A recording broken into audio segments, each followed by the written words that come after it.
தனுராசிக்கு பாக்யாதிபதி, பஞ்சமாதிபதி, பூர்வ புண்ணிய ஸ்தானாதிபதி, அவரே தான் விரயஸ்தானத்துக்கும் அதிபதியாக வரக்கூடிய மார்ஸ் அப்படிங்கிற செவ்வாய் முதல்ல குருவோடைய நட்சத்திரத்தில் பயணிக்கும் பொழுது உங்களுக்கு அது சுபம். ஏன் அப்படின்னா பூரட்டாதி நட்சத்திரம் உங்களுடைய நட்சத்திரம். இப்போ உங்களுடைய இம்ப்ரூவ்மெண்ட்டுக்கும், உங்களுடைய டெவலப்மெண்ட்டுக்கும், உங்களுடைய மேம்பாட்டுக்கும், உங்களுடைய கம்ஃபர்ட்டுக்கும் அனுகூலமாக நீங்கள் செலவு செய்ய போகிறீர்கள். அதில் ப்ளஸ்ஸு சாட்டான்ங்கிறது நம்மிடம் வேலை செய்யக்கூடிய நபர்ஸை குறிகாட்டுகிறது. அப்போது நம்மளுடைய பிரதர்ஸினுடைய இன்வால்மெண்ட்டு, சிஸ்டர்ஸோடைய இன்வால்மெண்ட்டு நம்மிடம் வேலை செய்யக்கூடிய நபர்களுடன் ஏதாவது ஒரு உரசிக்கொள்ளும். அப்போ நம்மகிட்ட வேலை செய்யக்கூடிய ஒரு லேபராக இருக்கட்டும், இல்லை ஸ்டாஃபாக இருக்கட்டும், இல்லை ஆஃபீஸராக இருக்கட்டும், என்ன பண்ணுவார், உங்கள் குழந்தை இல்லை உங்களுடைய பிரதரு, உங்கள் சிஸ்டர் என்னை இல் ட்ரீட்மெண்ட் பண்ணிட்டாங்க, அதனால் நான் வேலையை விட்டு போகிறேன் அப்படிங்கிற மாதிரி நம்மை டென்ஷன் படுத்துவார்கள். இதுதான் நமக்கு நிம்மதி கெடும். ஹலோ ஃப்ரெண்ட்ஸ், திரும்பவும் ஒரு சுவாரஸ்யமான பதிவு. கோச்சாரத்தில் செவ்வாய் அப்படிங்கிற ஒரு கிரகம் மீனராசி மண்டலத்துக்குள் ஏப்ரல் மாதம் 3ஆம் தேதி நுழைய போகிறது. மே மாதம் 11ஆம் தேதி வரை கிட்டத்தட்ட 40 நாட்கள் இந்த செவ்வாய் மீனராசி மண்டலத்தில், அதுவும் சனி அப்படிங்கிற ஒரு கிரகத்துடன் சேரப்போகிறது. முறையே முதல்ல குருவுடைய நட்சத்திரம் பூரட்டாதி, சாட்டனுடைய நட்சத்திரம் உத்திரட்டாதி, பிறகு புதனுடைய நட்சத்திரம் ரேவதி, இந்த நட்சத்திரங்களை கடக்கப் போகிறது. இப்போ இந்த சனி செவ்வாய் சேர்க்கை அப்படிங்கிறதே பொதுவாகவே ஒரு 2 அசுப கிரகங்களின் சேர்க்கை, அதாவது நாம் எதிர்பார்க்க கூடாத ஒரு சேர்க்கை அப்படின்னு கூட சொல்லலாம். இருந்தாலும் இந்த சேர்க்கையானது நிறைய பேரை தாக்க போகிறது, சில பேரை தூக்க போகிறது. இப்போ இது யாரை எப்படி தாக்க போகிறது, யாரை எப்படி தூக்க போகிறது, அதாவது எல்லாமே இனிப்பாகவே கொடுக்க முடியாது. சில நேரத்தில் கொஞ்சம் புளிப்பு, கொஞ்சம் காரம், கொஞ்சம் துவர்ப்பு, இதையெல்லாம் இந்த கூட்டணி எல்லா ராசிகளுக்கும் கொடுக்க போகிறது. எனவே நாம் எங்க கவனமாக இருக்கணும், நாம் எவ்வாறு நெகட்டிவாக தூண்டப்படுவோம், இதனால் என்ன பாதிப்பு நமக்கு வரும் அப்படிங்கிறத நம்ம முதல்லயே தெரிஞ்சுக்கிட்டோம் அப்படின்னா நிறைய விஷயங்களில் நாம் நம்மை பத்திரப்படுத்தி கொள்ளலாம், உஷாராக இருக்கலாம். இந்த இடத்துக்குள்ள போனால் ஒரு பள்ளம் இருக்கு அப்படின்னு நமக்கு தெரிஞ்சா எப்படி நாம் அந்த இடத்தை அவாய்டு பண்ணி போய் விடுவோமோ, அதை போல் இந்த நிகழ்ச்சியை காணக்கூடிய நபர்கள் எந்த விஷயத்தை எவ்வாறு அவாய்டு செய்ய வேண்டும் அப்படிங்கிறத வழக்கம் போல் தெளிவாகவும், கொஞ்சம் சுவாரஸ்யமாகவும், கொஞ்சம் யதார்த்தமாகவும் உங்கள் ராசிக்கு என்ன அப்படிங்கிறதை இப்பொழுது விவரமாக காண்போம்.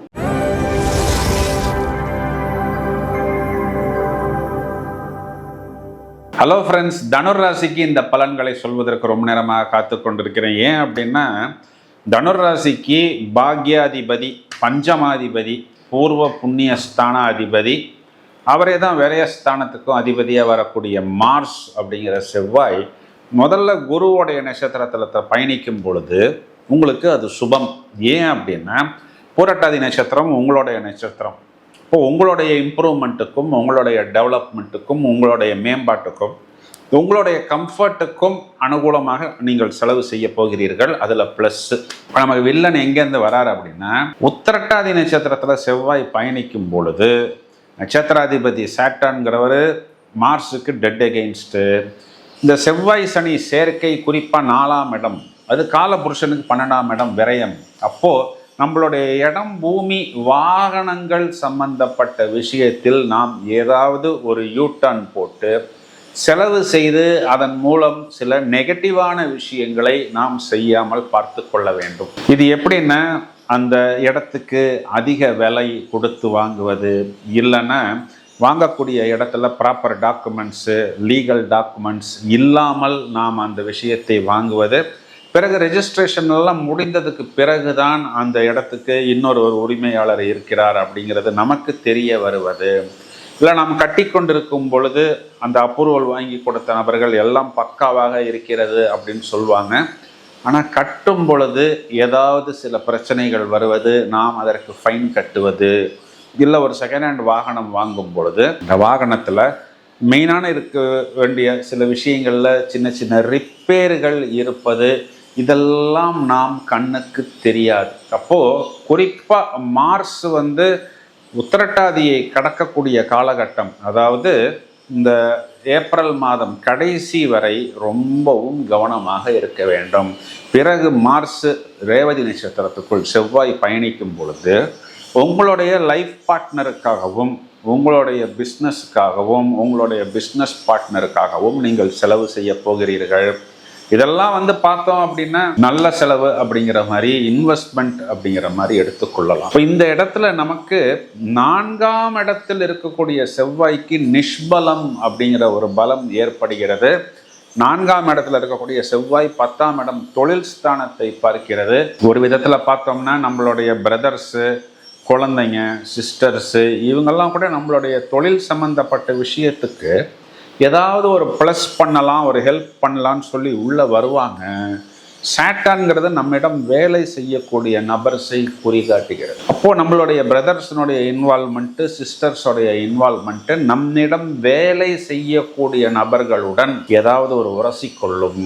அப்போ நம்மகிட்ட வேலை செய்யக்கூடிய ஒரு லேபராக இருக்கட்டும், இல்லை ஸ்டாஃபாக இருக்கட்டும், இல்லை ஆஃபீஸராக இருக்கட்டும், என்ன பண்ணுவார், உங்கள் குழந்தை இல்லை உங்களுடைய பிரதரு, உங்கள் சிஸ்டர் என்னை இல் ட்ரீட்மெண்ட் பண்ணிட்டாங்க, அதனால் நான் வேலையை விட்டு போகிறேன் அப்படிங்கிற மாதிரி நம்மை டென்ஷன் படுத்துவார்கள். இதுதான் நமக்கு நிம்மதி கெடும்.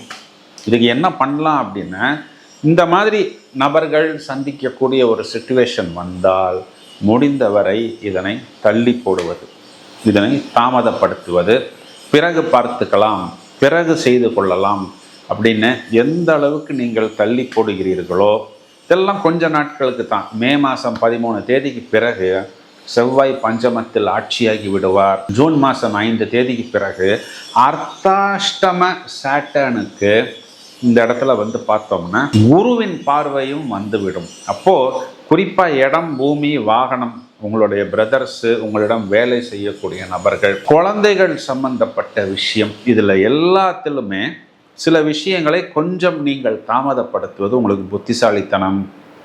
இது காலகட்டங்களில் ராசிக்கு குரு பார்வை இருக்கிறது. அப்போது ஒரு பிரச்சனை வரப்போகிறது, நடக்கக்கூடிய ஒரு சம்பவம் நமக்கு பாதகமாக இருக்கிறது அப்படின்னா அது உங்களுக்கு மிகவும் தெளிவாகவும் திட்டமாகவும் தெரிந்துவிடும்.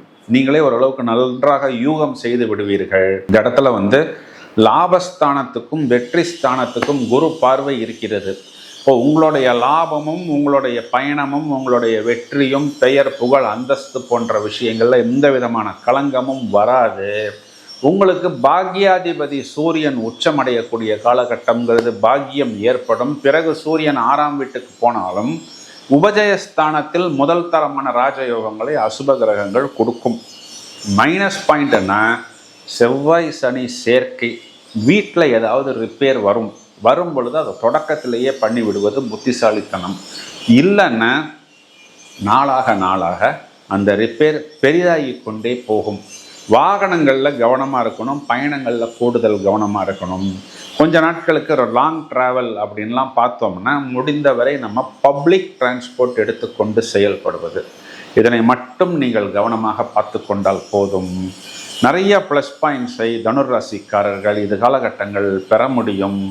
மேலும் இதற்கு பரிகாரம் அப்படின்னு எடுத்துக்கொண்டால், இது காலகட்டங்களில் யார் துரோகி, யார் நம்மை ஏமாற்ற போகிறார், யார் நம்மை உபயோகித்து கொண்டு நம்மை தூக்கி போடுகிறார் அப்படிங்கிறதெல்லாம் ஒரு எக்ஸ்ரே ஸ்கேனிங் மிஷின் இல்லாமல் நீங்கள் கண்டுபிடித்து விடுவீர்கள். யானை படுத்தாலும் குதிரை மட்டு அப்படிங்கிறதை நீங்கள் உணர்ந்து விடுவீர்கள். ஸோ இதுக்கு என்ன பரிகாரம் அப்படின்னா, பொதுவாகவே இந்த செவ்வாய் சனி சேர்க்கைக்கு சனிக்கிழமைகளில் நரசிம்மர் ஆஞ்சநேயர் வழிபாடு செய்வதும், செவ்வாய்க்கிழமைகளில் முருகனை வழிபாடு செய்வதும், அஷ்டமி திதிகளில் பைரவரை வழிபாடு செய்வதும், எல்லா சிவன் கோயில்லையும் பைரவருடைய சன்னிதானம் உண்டு. ஸோ தேய்பிறை வளர்பிறை அஷ்டமி திதிகளில் பைரவர் வழிபாடு, குறிப்பாக தேய்பிறை அஷ்டமி உங்கள் வீட்டுக்கு பக்கத்தில் இருக்கக்கூடிய பிரதான முருகன் கோயிலில் செவ்வாய்க்கிழமைகளில் அர்ச்சனை, அன்னதானம், அபிஷேகம், இல்லைன்னா இந்த முருகனுக்கு உங்களுக்கு தெரிந்த ஸ்தோத்திரங்கள், மந்திரங்கள், ஜபங்கள் செய்வது, இதெல்லாம் தலைக்கு வரத அப்படியே கேப்புடன், அதாவது தலைப்பாகையுடன் திருப்பி எடுத்துக்கொண்டு போய்விடும். நம்மை பெரிய அளவில் பாதிக்காது அப்படின்னு சொல்வது தான் நிதர்சனமான உண்மை.